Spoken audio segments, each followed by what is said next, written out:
Hi guys, so this is gonna be how I'll be presenting this on my work. This is really good. There's proper lighting. Okay, so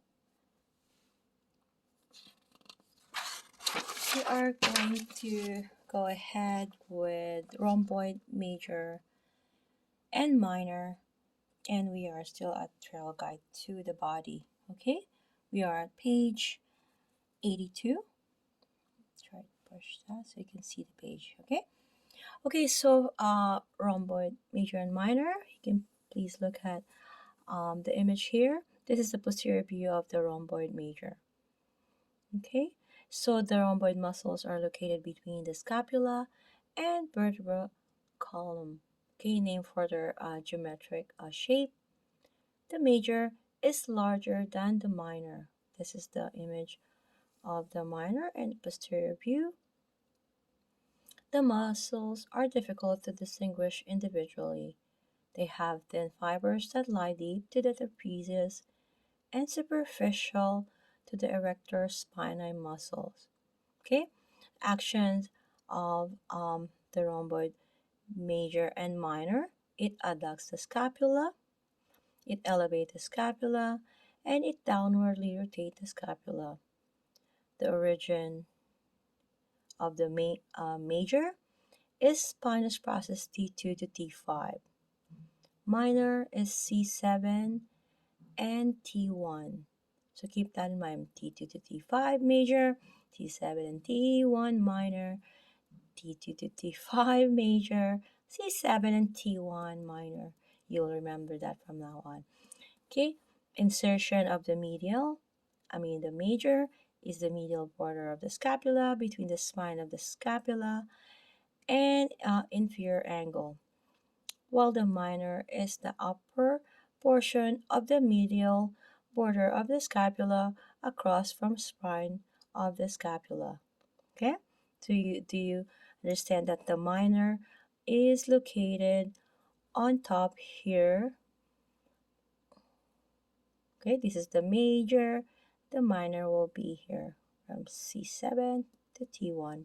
Okay, so please look at the image here, 2.74.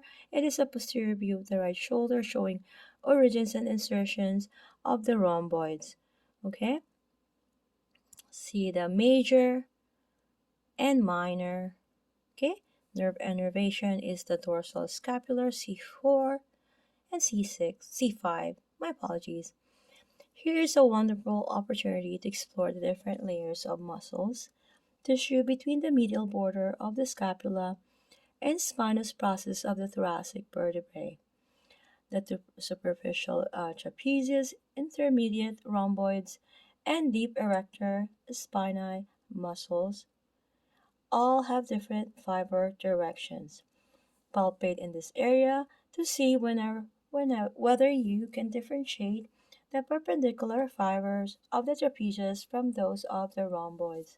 Also, try differentiating between the diagonal rhomboid fibers and the vertical fibers of the erector spinae. Okay, I'm going to page 83. So we have here a client in a prone position, raising his elbow towards the ceiling. Okay, when do you usually use your rhomboids?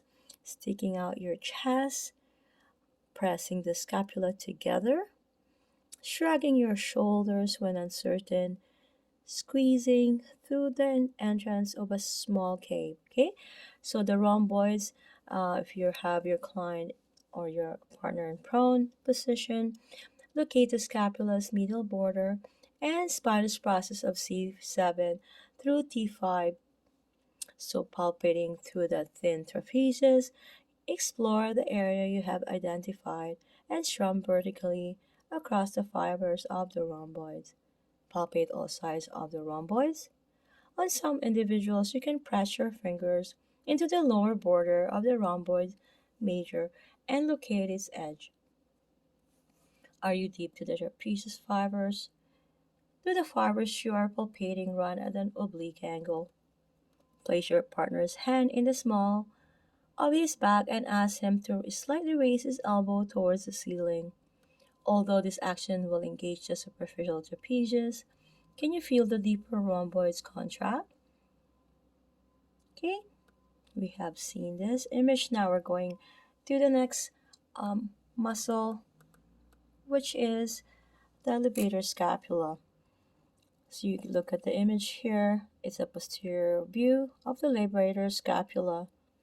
Okay, you can see the levator scapula is located along the lateral and posterior side of the neck.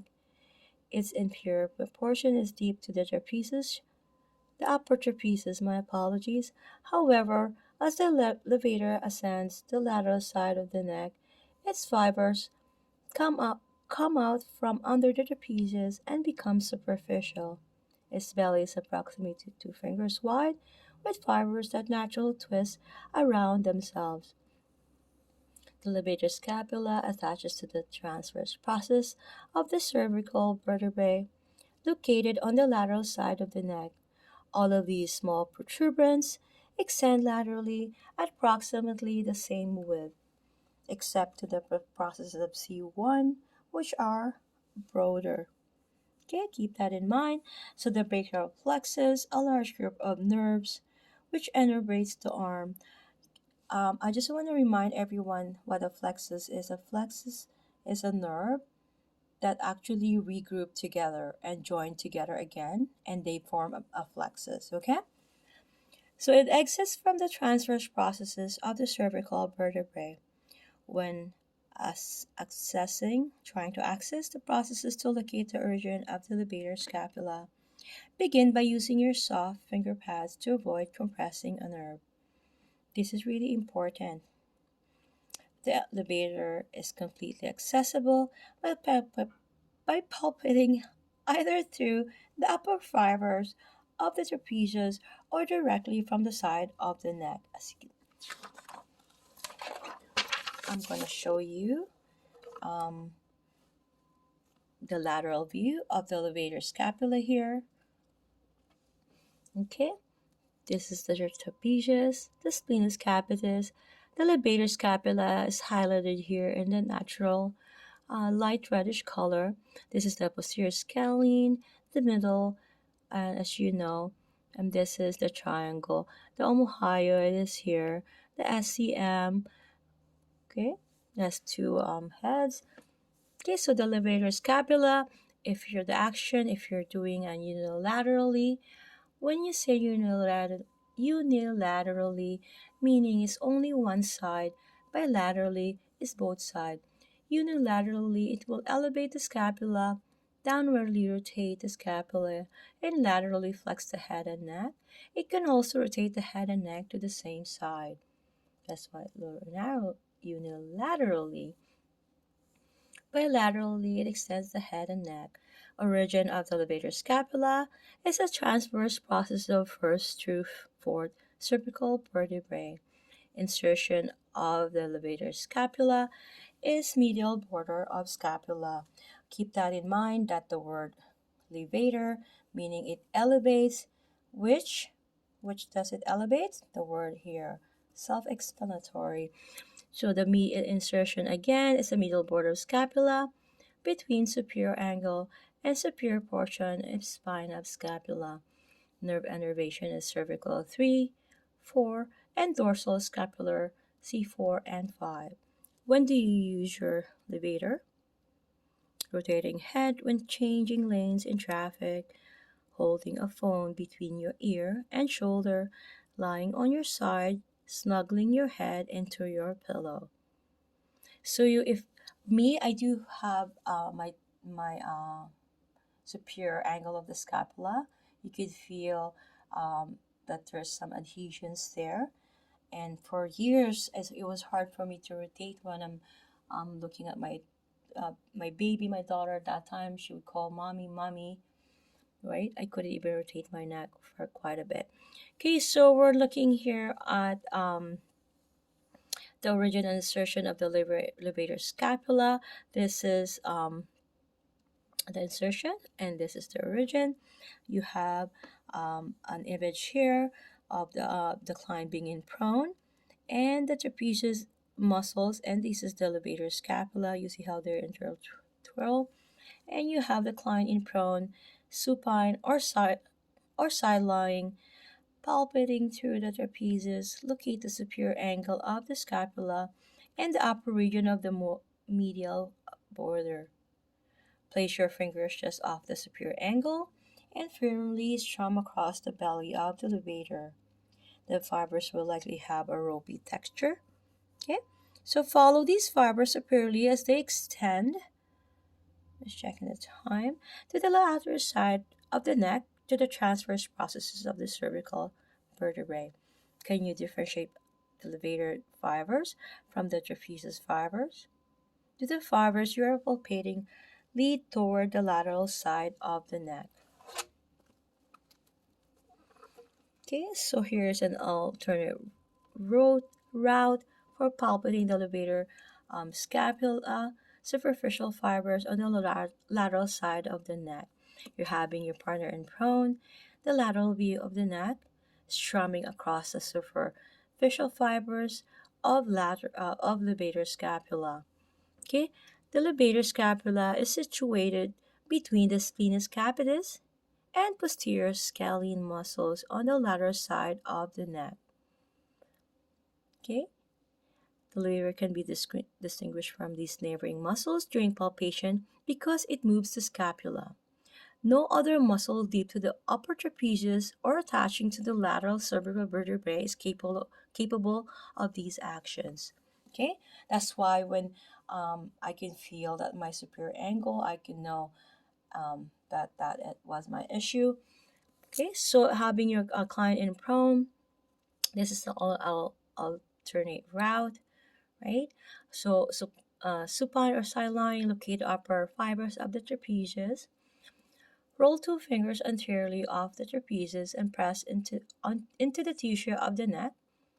Gently strum your fingers anteriorly and posteriorly across the levator fibers. Often you will feel a distinct band of tissue that leads superiorly toward the lateral neck and inferiorly under the trapezius. Place your fingertips on the levator and ask your partner to alternately elevate and relax his scapula. Do you feel the levator scapula contract and relax beneath your fingertips?